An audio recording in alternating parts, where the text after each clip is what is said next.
Tu es micro-entrepreneur et tu tombes malade demain, combien vas-tu toucher? Alors voici ce que te verse vraiment la Sécu en arrêt maladie.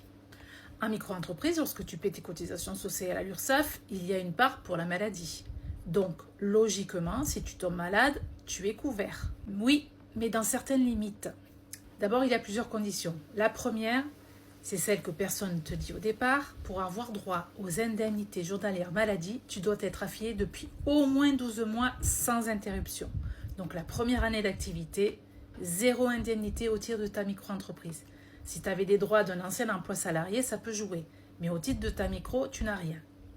La deuxième condition, c'est que bien entendu, tes cotisations sont à jour et ton revenu annuel moyen des 3 dernières années doit être supérieur à 4 806 € pour 2026. En dessous de ce seuil, pas d'indemnité journalière.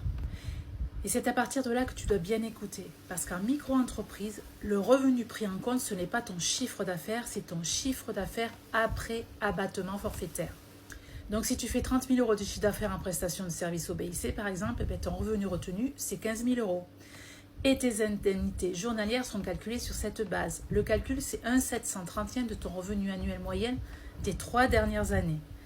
15 000 € divisé par 730, ça ne fait que 20,55 € par jour. Et les mauvaises surprises continuent. Le plafond maximum des indemnités journalières pour les artisans et les commerçants, c'est 65,84 € brut par jour en 2026. Même si ton chiffre d'affaires est très élevé, tu ne peux pas dépasser ce montant. Si tu es affilié à la CIPAV, ce plafond est de 197,51 € brut par jour.